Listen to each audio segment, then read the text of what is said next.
Hi guys, welcome back to the third ever episode of my podcast. I'm here with fellow photographer Tyra James. I'm going to put her Instagram down below, so go ahead and follow her before you forget to do that. And so let's go ahead and start it. Who are you, and tell me a little bit about yourself. Hi, my name is Tyra. I am a portrait photographer here in Central Texas. I was born and raised in Georgia for 15 years, and then I moved here to Texas in 2016. I've been doing photography since I was 14, but I took it serious as like a business for the past 2-3 years now. I fell in love with it once I took my mom's Samsung and just started like taking pictures. And then now I am happy to say that I own my very first camera, which is a Canon 6D Mark II with the 50mm lens. Okay. That's definitely a great camera. So I've heard from Daryl that you're going to UT in the fall semester. Yeah. So that's awesome. What is your major? It'll be international relations and global studies, but I'm thinking of changing it to nursing, but we'll see how that transition goes. Have you ever thought about like pursuing like a photography degree or like I'm an RTF major, so that would be like more on the realm of photography?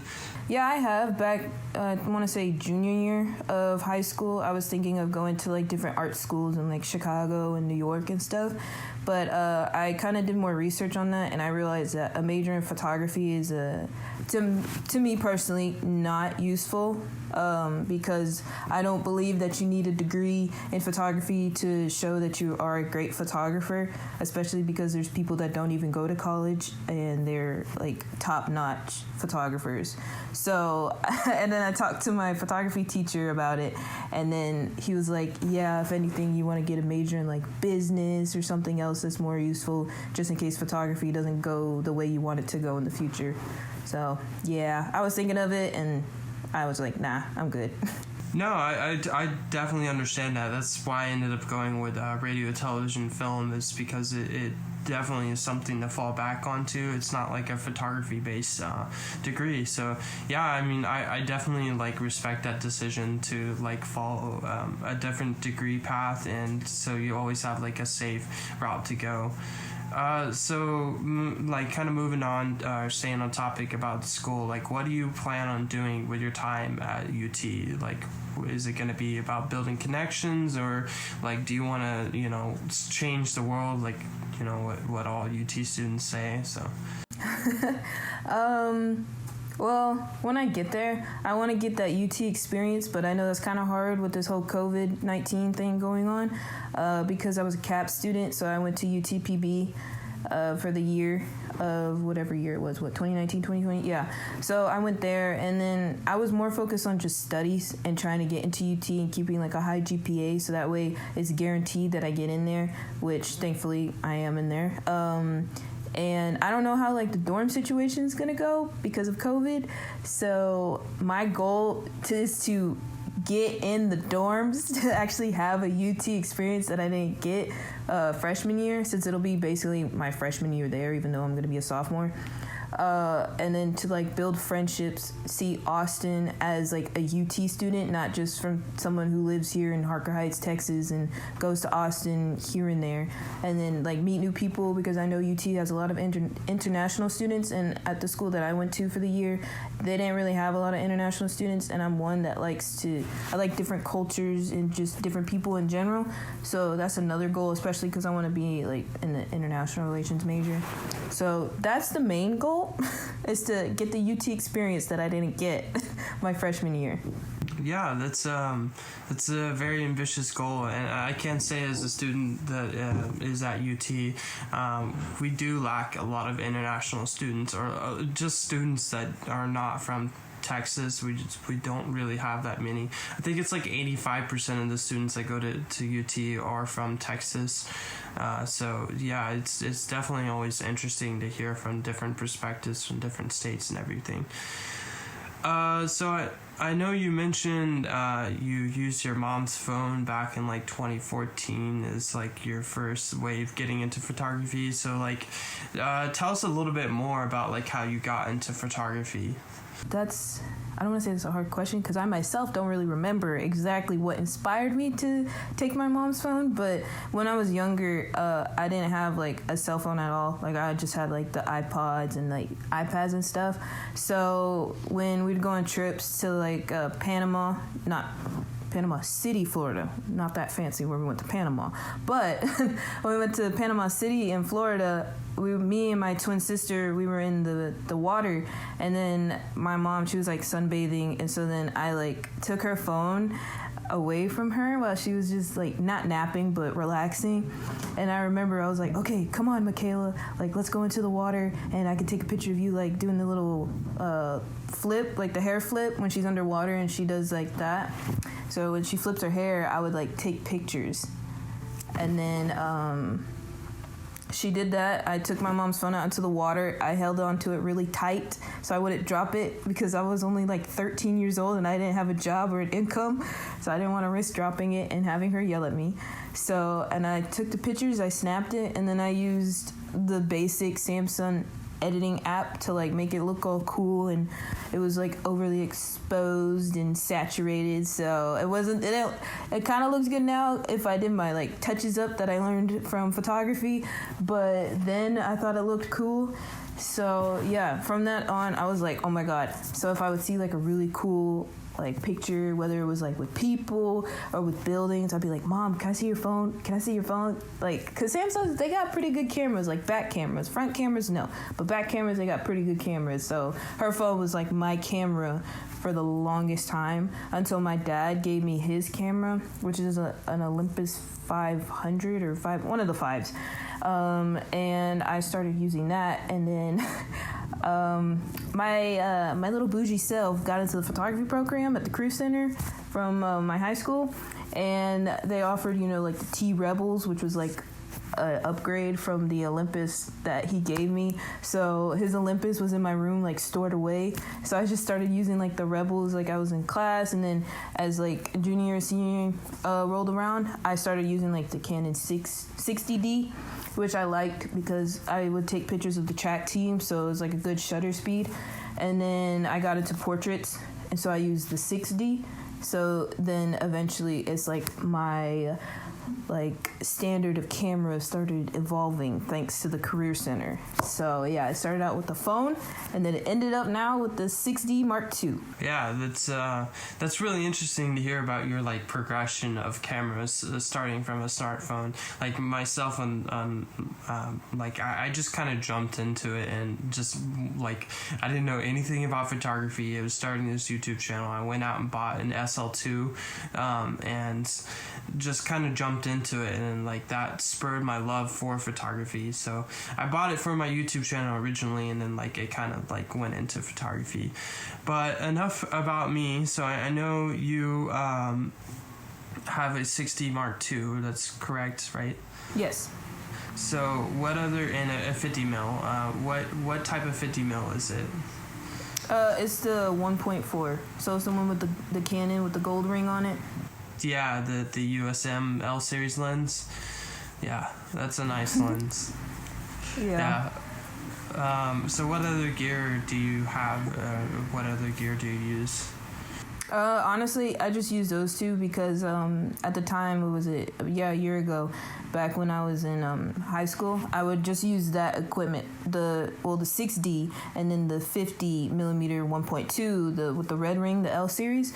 So I would use that since it was free. So I would use that, and then I saved up money to get the lens that I have now, and then the camera body that I have now, and I was like, that's it. Like, that's all I need because I'm a natural light photographer, so I don't need no extra equipment. And I've been like that until recently when I started falling in love with, like, different lenses.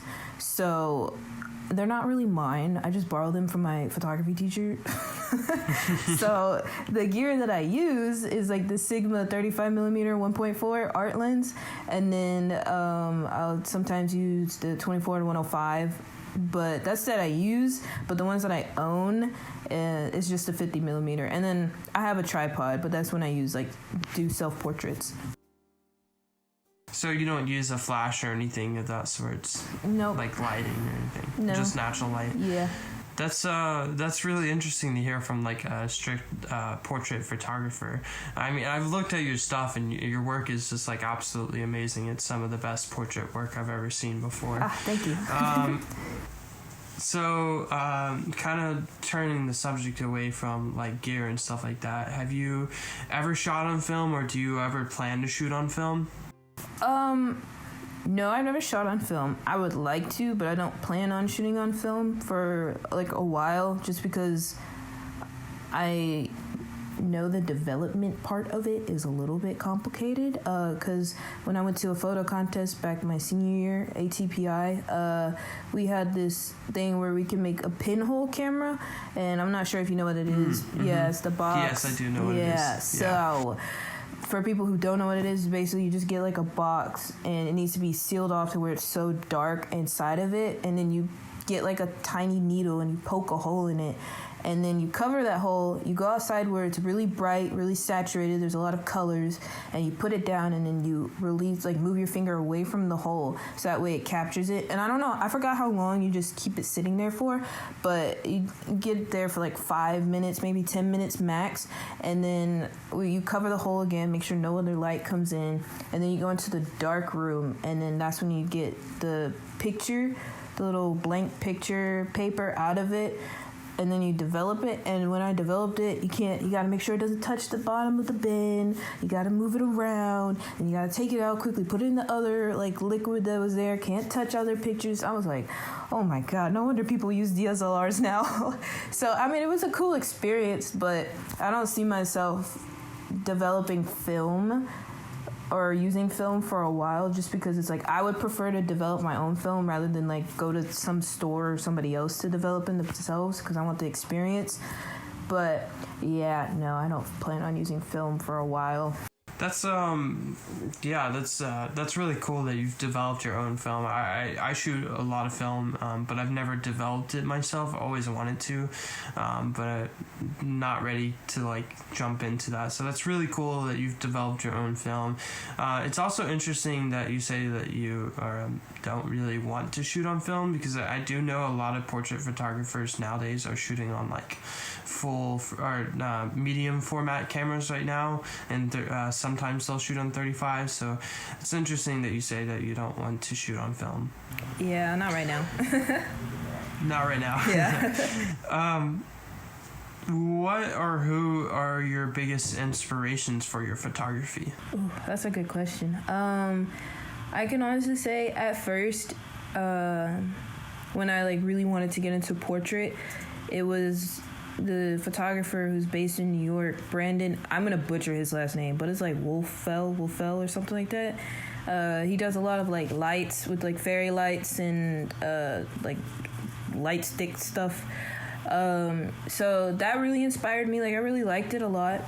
That inspired me back when I was probably a junior or senior in high school. And then I kind of got, I don't want to say bored of his pictures, because don't get me wrong, he has amazing work and he does like amazing portraits, but some of his work really like repeats itself at the time when I needed inspiration.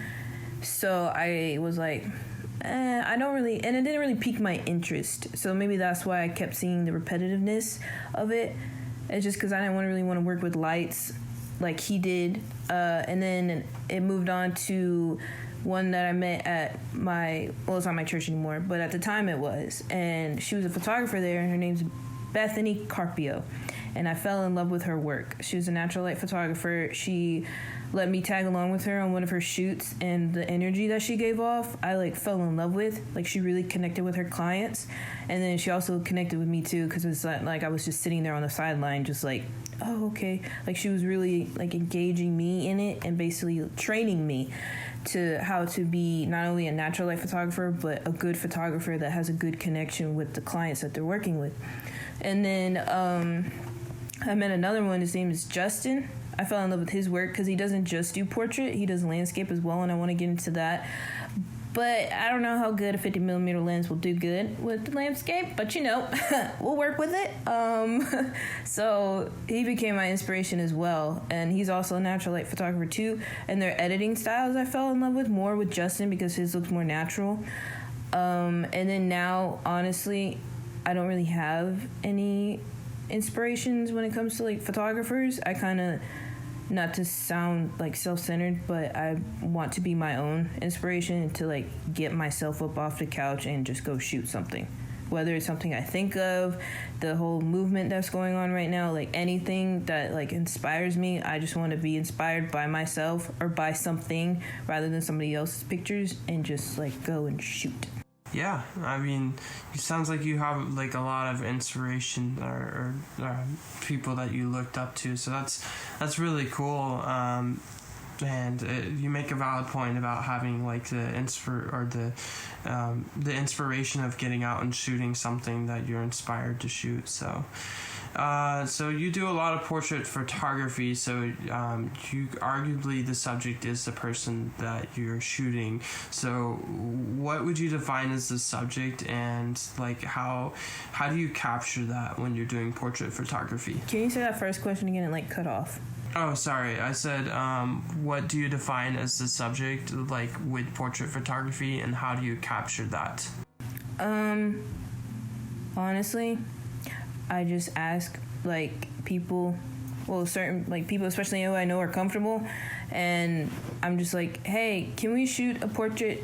I have an idea of one, and then they come, like, if you look at my Instagram, you'll see I shoot this one girl, her name is Sarah, and she's always up for like pictures, and that's why I kind of lean more towards her, because a lot of the people that I know or even ask if they're up for a shoot, they don't really like, they're like, yeah, I'll think about it, or I'll get back to you on that, and they never do. But Sarah's always up for pictures, so I always tell her, okay, this is what we're going for. I'll send like a mood board to her, or like pictures of like other people's work, and I'm like, okay, this is what I want to go for, geared towards, but I'm going to do my own thing on it, kind of. And then she'll come ready to shoot, and then we'll shoot. So with the whole like defining the subject, it's more of I tell them the idea that I'm looking for, and they come ready. If it doesn't work out during the shoot, we'll make it work. We'll go change outfits, we'll go change locations, we'll make it work. Yeah, that's really cool that you put like a lot of effort into portrait photographers. I've never like met someone that's like so dedicated and like really good at doing portrait photography. So it's really interesting to hear like the process behind it, like how you look at like picture boards and stuff like that for your inspiration. So yeah, because I'm sorry. Go ahead. Sorry. No, you're good. Yeah, it's because a lot of times, even with people who just contact me because they just want to do a portrait session, it's like I normally send out mood boards to help them get the idea that I'm getting, because I could put it in words all I want, but there's people who just can't base it off words. They actually need to visualize it. So that's why I send pictures of other people's work to where it's like, hey, we're going to gear towards this. We're not going to totally do this, but we're going to do something along the lines of this. And then when we actually shoot, I'll help guide you to where it's like you get the idea that I'm projecting. So how do you make people feel comfortable behind the camera? Because I know like 9 out of 10 people are camera shy, and especially when shooting portraits. How do you make people feel at home and comfortable? I talk to them. I try not to let it be like, hi, I'm Tyra, like, I'll be the one taking your pictures today. Okay, how about this location? We'll do this pose, and that's good. Like, I'll talk to them to where they become not only comfortable with being in front of the camera, but they're comfortable with the person behind the camera, to where it's like they see me as, oh, she's not just a photographer, she's like a friend, and I'll ask questions about them. I'll ask, like, if they're in school, what are they going to school for? Do they have any plans after high school? Like, what's your hobbies? Sometimes I'll even ask them before. I'll be like, hey, are you pretty good with posing, or did you need like a little bit of help? And some will say, no, I think I got it. And then others will say, yeah, no, I don't know what I'm doing. So then I'll end up posing with them. I'll show them like the way that I would like them to pose, and if they pose kind of stiff or awkward, I'll be like, just relax, like it's okay, it's gonna feel awkward, but I promise you it looks good. If it feels weird, it looks good. And I always tell them, remember that. And then I show it to them, and they're like, oh my god, that's so pretty, the picture is so pretty. And I'll be like, yeah, see? And then they'll become more relaxed, so then they become comfortable with me and then with the camera shooting them. Yeah, that's definitely. I mean, I'm not a portrait photographer, but I definitely like when I go out and shoot portraits. One of the main things I try to always do is I always try to tell jokes to the other person so that they feel just more comfortable. So other than that, like, what tips and tricks do you use when you're shooting? Ooh, let's see. Depending on the person. Okay, so when it comes to like tips for location and tricks and stuff, it really depends on like the look that they're going for. So a lot of people, and if you'll see like on my page, you'll kind of see more greenery than you do like city type looks, and that's because a lot of people want more color. And so they want more of a nature look. So I'll take them out to like Salado or someplace like that to where there's like green fields. And so that's one tip when it comes to location, depending on like the person. It's like, okay, what colors are you kind of looking for? Are you more of a nature person or a city type of person? And then for those people that want to go to Salado and like do nature type, I'm like, okay. And then I gear their outfits based off like the location that they want. So if they want it more in a field, I'll do more of a flowy kind of colorful outfit. And then if it's more of like the street, and we're kind of do like a jean look or something, kind of just normal, neutral. So that way like the street and the grasses around it captures it. And then when it comes to like tips for certain lighting, because being a natural light photographer, you have to rely on the lighting of Mother Nature and the sun, you know. So what I normally do is I shoot in shade. And the reason why my pictures don't come out like it looks like it's completely in shade is because if I have the client step in the shade to where it's like right there, if they step 1 foot out, they'll be in direct sunlight, which will be harsh. So if they're like 1 foot like behind where basically the shadow and the light meet on the ground, the sunlight, it bounces off of the ground and lights up their face. And that's kind of the I guess I could put it like a natural reflector. It reflects off, especially if like I would shoot near something colorful or like white. The sun naturally reflects off of it and bounces onto the subject. So that's one tip. And then also like if it's hard to get, because I know harsh lighting, I don't shoot in harsh lighting. I'm actually trying to like learn how to shoot in harsh lighting so that way people don't have to come during like the sunset or something like that to where the lighting's softer. But definitely using a reflector helps. I used it a few times in high school, but I never got my hands on it because if I'm gonna be honest, I keep getting lazy with buying one because I just rely on the natural reflection of like the sun hitting the street or like different buildings and stuff. So I just like use that. So that's definitely like a major tip when it comes to shooting with natural light, because I noticed that shooting in harsh light really gets people's like eyes really squinted and they look very, very uncomfortable. Yeah, those are some good tips and tricks to use. So when you're coming up with location, how do you like scout the locations and stuff? And as far as like telling someone how to dress, like how do you come up with these ideas? So when it comes to location, I asked them like, okay, what kind of look are you going for? That's the main thing. That's the first question I ask.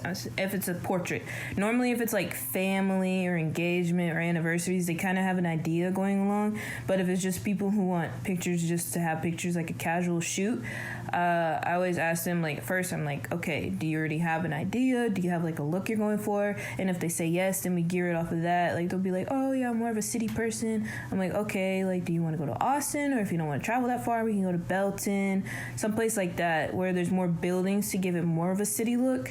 And then if they're like, I want like a lot of greenery, like a nature, then I'll take them to someplace like Salado where they have like a lot of grass fields out there and they have like old country-ish looking buildings. So that's how I gear the location. And then when it comes to what they want to wear, that I mainly put on them. And if they don't have any ideas, I'll be like, okay, well, do you have a certain style you're going for? Like, do you want to look more street, more formal, kind of like semi-formal, casual? You want to wear a dress? You want to wear jeans? I'll ask questions like that. And then if they still don't have an idea, they just know the location. Like, let's say I have a client that contacts me and it's like, I want to shoot in Belton near the gym and I want more of a city look, but I don't know what to wear. Then I'll be like, okay, well, do you like wearing jeans? Because you can wear like jean jackets, jean shorts, suits with like a cute casual like tank top or something like that because I know it's hot. And they'll be like, yeah, I like wearing that, but, and then normally if it goes like, but, I'll be like, okay, let me help you. Let me go to good old Pinterest, which helps a lot of photographers. And then I'll send over like certain outfit looks. I'll be like, here's some ideas that will go on the location, you know, to help gear you into choosing the right one. And then normally with like all my sessions, or when it comes to like me contacting people to be my model, I'll be like, you can bring like 3 outfits to help, and if one doesn't work out, then at least you have like the other 2. Okay. Yeah. Yeah, it's great to hear all these tricks and how you work on stuff, because I know personally I struggle with locations. I'm also just lazy. So I don't do like my research, and it sounds like you've done a lot of research. Yeah, I just drive around and I'll see spots. I'll be like, oh, that's a good spot. Where is it near? If like I don't know the street, I'll look at like buildings or businesses and be like, okay, it's near this business. So I'll look it up and then I'll drive back to see if I actually like the location. So like, what are your like narrowed down to like top 2 favorite spots to shoot in? My top 2. I would say my number 1 is Salado. Like, you'll see a lot of my pictures are based in Salado. It's just because it has a lot of green and natural light. Like, of course, everywhere has natural light because the sun hits everywhere. But it's out there. The way that it lights up the whole place is just so beautiful. And I fell in love with it more because, like, a lot of people during my senior year were, like, wanting senior pictures, and that's where they wanted it. So the Salado, I became biased to it because it became my comfort zone when it came to certain locations. I would be like, okay, it's going to be in front of this red barn, along this white picket fence, in this field, on the green bridge. So definitely Salado. And then my second, probably, that's a tough one. I think I want to say maybe Belton or Austin. One of those 2. If, like, they don't really want a full-blown city, like, hey, I'm in Austin type look, then definitely by the Gin. Because by the Gin, I don't know if you've been down there, but there's that river where people always, like, step in and swimming and stuff. So it also gives it, like, a different look if they're not just, I'm like, hey, you want the city look? Okay, here's this. But then also here's the river if you want to sit along it. And then also there's this barn that has like Belton, Texas on it. So I have people like sit in front of that, especially if they want red in their picture, because it just takes up everything. And then there's this cafe that I shoot in sometimes if it's not busy, because it has big windows where natural light comes in. It's called, I think, Aruja's Cafe. I haven't been in there in like 2 years, but it's called Aruja's Cafe, I believe. It's like down the street from the Belton, Texas barn, and I normally like shooting in there. So I believe it's Belton. I like shooting in Belton. Interesting. Yeah, I'll have to check it out and head down there sometimes. So arguably when taking a picture, you're either trying to capture the moment or tell a story. So what do you try to do? Do you try to capture the moment or do you try to tell a story? More of if it's like a casual portrait session or even one with like family anniversaries, I capture both, because when I capture the moment of like the families laughing with each other, like that's a moment in itself, but then the story behind it is what typically the clients will want to like say what it is. So when it's other people's stories, I like capturing that moment to where they can take that moment and make it a story once they get the pictures. But when it comes to like self-portraits with me, I more capture a story rather than the moment. There are casual self-portraits on my Instagram, like the yellow background of me smiling, or the one with the red background of me with my Bantu knots everywhere. Like those are just like moments where I was just bored one day and wanted to take pictures of myself. But then you'll have some that are like with the hands all around my face. That's a story.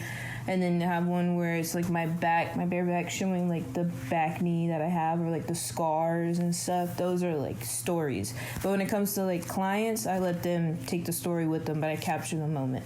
Yeah, for sure. So would you mind speaking a little bit on the shots that you did of the protests as well? I particularly, I love the shot of the light pole that's on fire.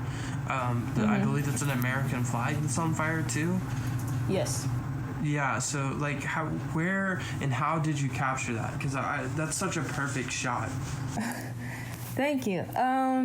Well, I heard that there was going to be a protest for, the Black Lives Matter movement, and I knew, clearly, being a black woman, I wanted to be part of it, but I didn't just want myself to be in it, just like with my fist up and yelling, no justice, no peace. I knew I wanted to capture something to where it's like I can use my platform to speak out about it, do something about it, engage more people, whether they just stop and read it and keep scrolling, or whether they actually repost it or sign petitions, donate to jail bonds, like all of that. So I told my boyfriend, I was like, hey, we're gonna go to Austin because at first I wanted to capture like COVID shots because of the impact that is happening, but then I heard the Black Lives Matter movement was doing a protest there, and I was like, okay, we're gonna go to that one. So then we drove to Austin, and it was at the police headquarters, and then once I saw the group of people that were there, my heart rate just started like increasing for the excitement to be a part of something that I clearly support. So then we parked and then we walked there, and I just started snapping pictures. And it's like I wasn't just taking pictures like most of the people there were to get to publish with magazines or whatever. I was there, I would put my camera down, and I would just be a part of it. I would yell with them as I was snapping pictures. I would be up at the front lines, not just taking pictures, but being a part of it. And then it was there in front of police headquarters. We did like this whole lap around the block, and we went there, and there was this kid. I say kid, but he was like my age. He tied the American flag on the pole, and up underneath it was ACAB, which means all cops are bastards. And then he tied it there, and this other kid came up after him, and he took a lighter and he burned the flag. And I was like, wow. At first, I didn't even know what they were going to do. Like, I just saw them tie the flag, and then I was like, oh, they're just tying an American flag. Like, what? So then once I saw the kid get the lighter and just start burning it, everyone was like yelling, yes, no justice, no peace, all of that. I was like, that is a powerful moment right there that I want to share. Like, I don't want to just look at it because obviously it was, like, memorizing, like, fire right there above people's heads and everything. So I was like, this is something that will grab people's attention. Like, they will see fire, then they'll see the American flag, and they'll see it's on a light pole or whatever. It just grabs their attention. I'm like, this is a shot that I can use to stop my followers from just scrolling past my pictures and seeing, oh, it's just Maroon X posting a picture. And that way, hopefully, it grabs their attention to either read what was underneath it and then swipe to see the other pictures that were there. And so it's like, I was just amazed. Like, I'm so happy that I got that shot because I knew it grabs people's attention. I just know it does. Yeah, I mean, it grabbed my attention. Obviously, it grabbed the attention of a lot of people because it has a lot of likes on it. And it's really, it's really moving to hear that you care so much about this movement and that you weren't just out there trying to snap pictures, but you were also like a part of the protests and everything. I mean, I wish I had the opportunity, but unfortunately I'm in rural Oklahoma right now, and there's not a major city that's like within 4 hours here, so. Yeah, I understand. Yeah, it was a really good experience. And when it came to certain things, like I heard, especially on Twitter, because Twitter is like the new news, more reliable. They talked about photographers taking pictures of like 10-year-old girls getting maced instead of helping them. And it's like, I knew I didn't want to get that. I didn't want to capture that, something where somebody is hurt, and use it in a portfolio instead of helping them, especially with a 10-year-old girl. Like, when I read that, I'm like, that 10-year-old girl is not part of your portfolio.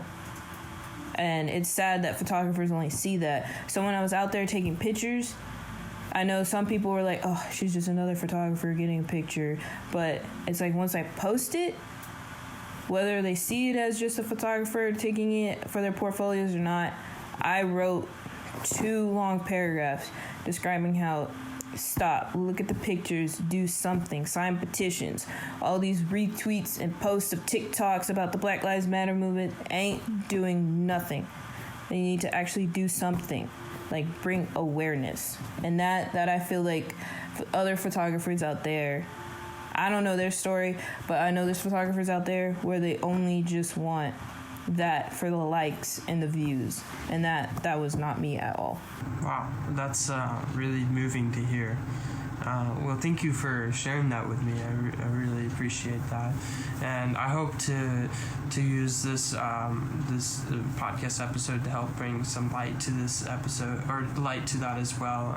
I mean, I don't really have that big of a following, but I mean, anything is better than nothing for sure. Yeah. So I know we're taking kind of a turn back to the questions and everything, but what keeps you motivated? Oh, to take pictures. Honestly, my stepmom, my parents, because it's like due to school, I kind of had to stop taking pictures and like running my photography business because I was so dead set on getting into UT. So I had to put what I loved to the side, collect a little bit of dust, and like do what I had to do to get to UT. And then once it's like, now that I'm here, it's like I was in a plateau. I was almost in that comfort zone of just letting people come to me instead of me putting myself out there. You could be your own CEO instead of like working for somebody else and then working a 9 to 5 job. Like, you could do what you love, make money from it, and live off of it. And so I was like, you're right. I need to like put myself out there more. And then when it came to that plateau coming back again, it was like she would be there. She's like, I don't know why you're not doing that. Like, I know you don't want to do this nursing thing. I know you don't want to do the international relations. I know you don't want to go teach abroad in South Korea. Like, I know what you want to do is do photography. You want to write. Like, you want to do what you love to do. So do it. Stop being lazy and work for it. So she always says those things, and sometimes it comes off as harsh, but that's like tough love, and that's what everybody needs. So I was like, okay, I need to do it. I need to put myself out there more. So she definitely keeps me motivated. My dad as well, because he's on the same page as her. That definitely keeps me motivated, because like I'll see other people's work and it'll motivate me, but it'll only motivate me to just take pictures and that's it. Not really put myself out there as a business. Yeah, that's really interesting to think about how you're trying to build a business rather than just like taking pictures and everything. So you've already talked about your favorite style to shoot in and your favorite type of photography, and you specialize in portrait photography. Is there anything else you'd like to add to that? Portrait photography is definitely my number one. And then of course like wedding to me is essentially the same thing as like portraits. But I also do like events, but when it comes to events, those are kind of like, I don't want to say hard, but they're tough because I don't use a flash. I use natural light, so it needs to be an event where it's like outside, or a lot of, whether it's artificial light or like natural light comes in, as long as there's something to where I don't have to make the ISO go up to like the thousands to where it starts to get a lot of noise in the image. So I do events, but it's not like at a minimum, because like I said, I try to not use the flash just because I don't personally like the way it looks. If the clients like the way it looks, I'll use that for sure. But for me, for my personal like liking and such, I try to gear away from using flash and other gears like that and use the natural light or a lot of artificial light that makes the place light up where it's very nice. Okay. Yeah. And, I know that you shot weddings. I know weddings photography is like that one type of photography that no one likes to do. So do you like doing wedding photography? I actually shot my first wedding, I want to say 2 weeks ago, and it was a short wedding. It wasn't like the 6 hour, 8 hours typical weddings that photographers shoot. It was nice, especially because it was a small wedding for my first wedding to shoot. I loved it a lot, and I hope to shoot bigger weddings too. I can get why a lot of photographers may not like shooting weddings just because how long it is, how many photos you have to take, and stuff like that. But for me, I would love to shoot a long wedding just to get that experience, the connection, see like people being happy with their significant other. Like just being at that small wedding and seeing that, it almost brought me to tears. I'm like, oh my god, okay, get back to work. Yeah. Wow, okay. Yeah, that's interesting to hear, or it's intriguing, I guess. So, have you had any major clients, or if you're allowed to talk about them? Major as in like what? Like anyone that just has a big following. I mean, it could be like someone that is somewhat influential on Instagram, for instance. No. Yeah, no. I haven't shot anybody like Instagram famous or anything like that. I mean, I shoot friends that have a lot of followers, but nobody who's like the Instagram famous with the blue check mark or nothing like that. Hey, I mean, shooting friends with a lot of followers, I would say that counts as having a major client, so. Yeah. So this is just like a generic question I've been asking, but what software do you use? Oh, I use Lightroom mainly. I have my presets on there, and I'll use Photoshop if I feel like trying to be adventurous with my editing. But most of the time, I just use Lightroom. I'll use Photoshop, like if I want to add a little sunset because the sunset itself isn't really bright, or if I want to smooth out the person's skin. But typically, I only do like the smoothing and the editing on the face if it's somebody that I contact, like one of my friends, and I want to try to practice the retouching. But if it's like on other clients, I typically don't retouch unless it's like requested. But typically, people really don't request to be retouched. Why do you not always retouch, other than like the request? When it comes to clients? Yeah. Typically I don't, because I don't want to give them an image where it doesn't really look like natural. And nobody really has mentioned anything. Like I have some people, more girls than guys. They like if they have a pimple on their forehead or their cheek they don't like, they'll ask if I can like remove it, and I'm like, yeah, sure, of course. And like if somebody doesn't have the whitest teeth, then they'll ask if I can make their teeth more white, and then I'll do that. But typically retouching, it takes a longer time, and most of the clients, they want their pictures within a certain amount of time, and like I said, most of my clients don't even like want to get it retouched. So yeah. Generally, what is your like package deal? How much do you charge people to take pictures? If it's casual, it can range from like $120 to $200, and then family, it ranges like $150 to $210. So it's typically like all the packages aside from events and weddings. If it's portraits, it mainly ranges from like the 100s to the 200s. Okay. Yeah. What are your plans for the future, like photography or not? My plans, they are to hopefully live off of my photography business, to where that's like my full-time job. I can travel with it, meet new people, meet new clients, shoot different weddings around the world, shoot different people around the world. That's definitely like my main goal, and even to publish like 2 books that I'm in the midst of writing.